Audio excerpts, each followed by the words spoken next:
ำว่าเมืองร้างภาษาอังกฤษใช้คำว่า ghost town ที่สื่อออกไปถึงเรื่องราวชวนหลอนแต่ไม่ว่าจะด้วยเหตุผลอะไรก็ตามโรคระบาดภัยธรรมชาติหรือการเปลี่ยนแปลงตามยุคสมัยได้ทำให้หลายเมืองทั่วโลกไม่มีคนอยู่อาศัยบางที่ถูกละทิ้งไปอย่างปัจจุบันทันด่วนอาคารบ้านเรือนข้าวของเครื่องใช้ยังอยู่ครบเหมือนกับรอวันให้เจ้าของกลับมา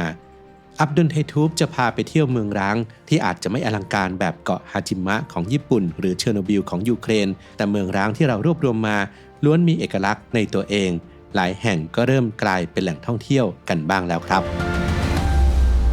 รู้ไหมครับสมองของเรามีไขมันเป็นส่วนประกอบหลักและโอเมก้า 3 คือไขมันสำคัญที่ช่วยทั้งเรื่องความจำอารมณ์และการทำงานของสมองโดยรวมแต่น่าเสียดายที่ร่างกายสร้างโอเมก้า 3 เองไม่ได้ต้องได้รับจากอาหารเท่านั้นผมเลยเลือกตัวช่วยง่ายๆอย่างโอเมก้า 3 Norway Daily ครับช่วยเติมเต็มโอเมก้า 3 ที่จำเป็นต่อร่างกายในแต่ละวันได้อย่างสะดวกและมั่นใจศึกษาข้อมูลเพิ่มเติมได้ที่ clarity.asia/abdulthai YouTube หรือคลิกลิงก์ใต้คลิปได้เลยครับ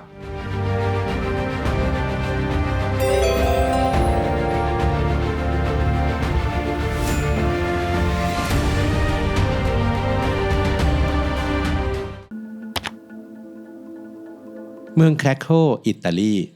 เมืองที่ตั้งอยู่บนภูเขาอันงดงามในแคว้นบาซิลิกาตาทางตอนใต้ของประเทศสร้างขึ้นตั้งแต่600ปีก่อนคริสตกาลโดยชาวกรีกเป็นเมืองโบราณที่มีผู้คนอาศัยอยู่เรื่อยมาอาคารที่เห็นส่วนใหญ่ในปัจจุบันสร้างในยุคกลางได้รับอิทธิพลจากสไตล์อิตาเลียนและนอร์เวย์เมืองแครโครอดพ้นทั้งจากโรคระบาดสงครามและมีผู้คนอพยพออกไปบ้างเนื่องจากผลผลิตทางการเกษตรไม่เอื้ออำนวยแต่ปัญหาสำคัญที่ทำให้เมืองถึงขั้นถูกทิ้งร้างมาจากปัญหาดินถล่มในช่วงปี 1950 ซึ่งเกิดจากปัญหาการวางท่อระบายน้ำและการซ่อมบำรุงที่เกิดขึ้นมาหลายสิบปีซ้ำร้ายยังมีปัญหาแผ่นดินไหวเป็นครั้งคราวทำให้เมืองนี้อันตรายจนเกินกว่าจะอาศัยอยู่ได้ชาวเมืองที่อาศัยอยู่ที่นี่จึงเริ่มอพยพกันตั้งแต่ปี 1963 ไปยังพื้นที่ใหม่และไม่มีผู้อยู่อาศัยโดยสมบูรณ์ตั้งแต่ปี 1980 เป็นต้นมา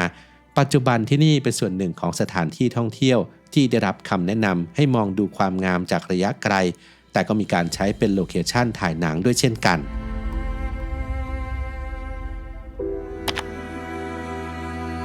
เมืองฟอสตาอิตาลี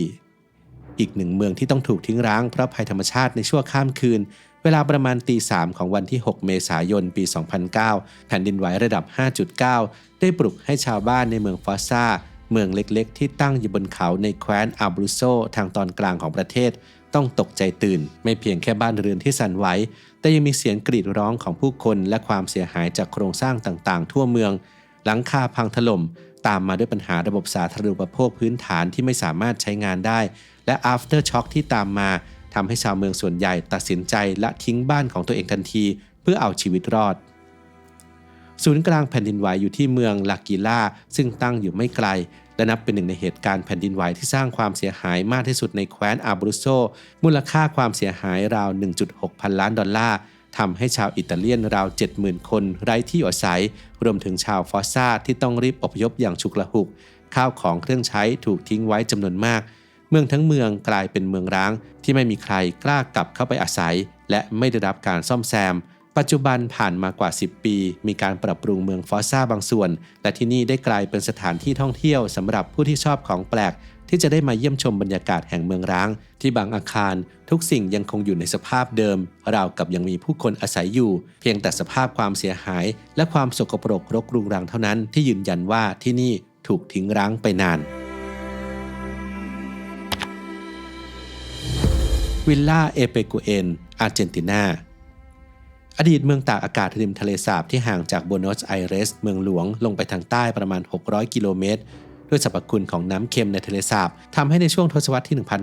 1920 ที่นี่เต็มไปด้วยรีสอร์ทเพื่อการท่องเที่ยวเชิงสุขภาพนักท่องเที่ยวนิยมมาแช่น้ำเพื่อช่วยบำบัดโรคก่อนที่จะเกิดความแปรปรวนของสภาพภูมิอากาศทำให้มีฝนตกหนักอย่างต่อเนื่องและค่อยๆเกิดปัญหาน้ำท่วมเป็นประจำทุกปี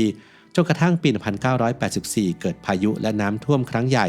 ส่งผลให้น้ำในทะเลสาบล้นออกมาในพื้นที่ใกล้เคียงทั้งเมืองต้องจมอยู่ใต้น้ำลึกถึง10 เมตรในอีก10 ปีต่อมาและในช่วงต้นของศตวรรษที่ 21 เมื่อระดับน้ำค่อยๆลดลงทำให้เมืองทั้งเมืองปรากฏแก่สายตาผู้คนอีกครั้งมีสิ่งก่อสร้างที่แช่น้ำมาหลายปียังคงสภาพเดิมอยู่บางส่วน พร้อมกับต้นไม้โดยรอบที่เติบโตขึ้นทำให้วิลล่าเอเปกูเอนกลายเป็นเมืองที่ดูสวยแบบแปลกๆและดูหลอนไปพร้อมกัน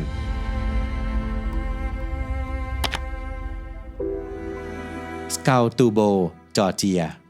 สกาลตูโบเป็นเมืองที่มีทรัพยากรสำคัญคือน้ำพุร้อนใต้ดินและน้ำแร่ตามธรรมชาติของอดีตสหภาพโซเวียตที่เริ่มมีการสร้างโรงอาบน้ำครั้งแรกตั้งแต่ช่วงปี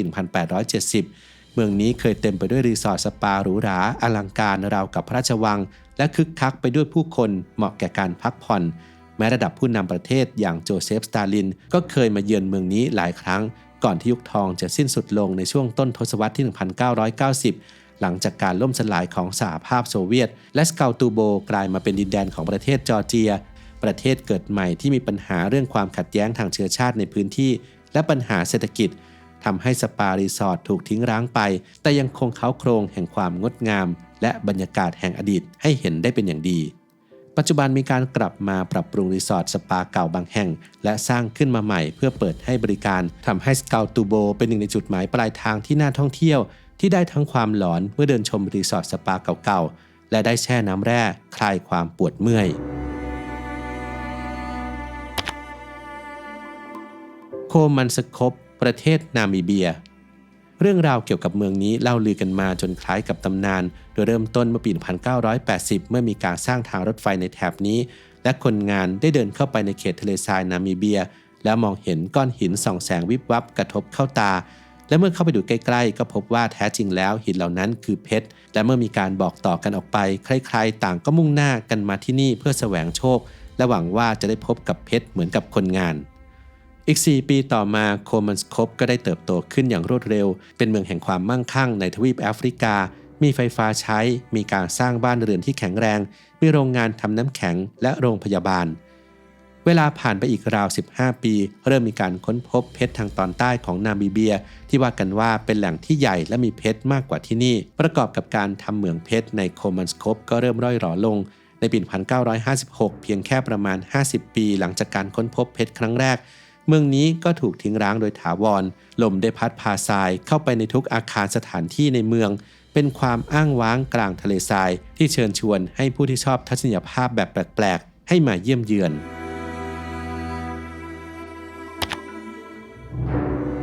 เมืองโบดีแคลิฟอร์เนียสหรัฐอเมริกาย้อนกลับไปในปี 1859 ในช่วงที่ชาวอเมริกันตื่นทองพากันเสาะแสวงหาทรัพยากรจากธรรมชาติพื้นที่ใจกลางเขตโมโนคาวตี้ทางตะวันออกของเทือกเขาเซียร่าเนวาดาในรัฐแคลิฟอร์เนียเคยมีการทำเหมืองทองซึ่งบุกเบิกโดยชายที่มีชื่อว่า W.S. Body และตั้งชื่อเมืองนี้ว่า Body ออกเสียงเหมือนกับชื่อของเขาแต่ใช้ตัวสะกดต่างกันเมื่อข่าวแพร่สะพัดออกไปว่ามีการพบสินแร่ทองคำในบริเวณนี้ทำให้พื้นที่แห่งนี้เติบโตอย่างรวดเร็วผู้คนหลักหมื่นพากันมาที่นี่จากแคมป์เหมืองทองเล็กๆกลายเป็นเมืองที่มีร้านตัดผมโรงแรมมีการเดินสายไฟเส้นที่ยาวที่สุดในสหรัฐเพื่อให้เมืองนี้มีไฟฟ้าใช้และมีกระทั่งแม้แต่ชุมชนชาวจีนไชน่าทาวน์อย่างไรก็ตามเมื่อทองคำเริ่มหมดราวปี 1942 ผู้คนเริ่มย้ายออกจากพื้นที่บางส่วนถึงกับเผาบ้านหรือกระท่อมที่เคยอาศัยแต่ยังคงหลงเหลืออาคารบางส่วนเอาไว้ให้นักท่องเที่ยวขี่สโนว์โมบิลรถเคลื่อนที่หิมะมาเที่ยวเล่นกันในช่วงฤดูหนาว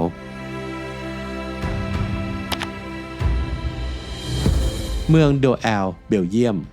เมืองเล็กๆที่เคยมีผู้อยู่อาศัยมากกว่า 1,000 คนในช่วงทศวรรษที่ 1970 เกิดการขยายตัวของท่าเรือเมืองแอนต์เวิร์ปที่อยู่ห่างออกไปราว 30 กิโลเมตรทำให้มีแผนที่จะขยายเมืองตามความเจริญที่เกิดขึ้นในปี 1999 ทางการจึงขอให้ชาวเมืองย้ายออกตามความสมัครใจพร้อมกับค่าชดเชยแต่บางส่วนไม่พอใจจนเกิดเป็นประเด็นทางการเมืองและรัฐไม่สามารถบังคับให้ประชากรย้ายหรือทุบทำลายเมืองได้อย่างที่ตั้งใจแผนการพัฒนาเมืองจึงถูกเลื่อนออกไปทำให้โดแอลถูกทิ้งร้างมานับ 10 ปีไม่มีตำรวจคอยดูแลความปลอดภัยชาวบ้านจึงทยอยย้ายออกไปจนเหลืออยู่เพียงไม่กี่หลังตามกำแพงบ้านเรือนต่างๆได้กลายเป็นงานกราฟฟิตี้ที่แสดงฝีมือสตรีทอาร์ตไปซึ่งทำให้เมืองนี้ดูมีเสน่ห์ไปอีกแบบและมีผู้ที่ผ่านไปมาแวะมาเดินเที่ยวเล่นล่าสุดเมื่อราวปี 2022 มีการรื้อฟื้นแผนการพัฒนาพื้นที่ในย่านนี้ขึ้นมาอีกครั้งซึ่งถือเป็นเรื่องดีที่ชาวบ้านราว 20 คนที่ยังคงยืนหยัดอาศัยอยู่ที่นี่มาตลอดจะยังคงอยู่ในบ้านของตัวเองต่อไปได้พร้อมๆกับแผนพัฒนาพื้นที่ โดยที่ไม่มีการทุบทำลายเมืองForest City มาเลเซียพื้นที่30ตารางกิโลเมตรบนเกาะเทียมที่สร้างขึ้นใหม่ริมทะเลใกล้กับเมืองยะโฮบารูและสิงคโปร์หนึ่งในโครงการอสังหาริมทรัพย์ระดับหรูหราที่สุดในมาเลเซียที่เริ่มมาตั้งแต่ปี 2018 ตั้งเป้าให้เป็น Smart City ที่มีระบบสาธารณูปโภครองรับผู้อยู่อาศัยได้มากกว่า 700,000 คนเมืองสีเขียวแห่งอนาคตเพื่อความยั่งยืนและไฮเทคมีตึกระฟ้าโรงแรม5ดาวสนามกอล์ฟสระว่ายน้ำมาตรฐานสากลรวมไปถึงโรงเรียนนานาชาติเกิดจากการร่วมลงทุนระหว่างครันที่การ์เด้นบริษัทอสังหาริมทรัพย์รายใหญ่จากจีนและบริษัทเพื่อการลงทุนของราชวงศ์แห่งรัฐยะโฮ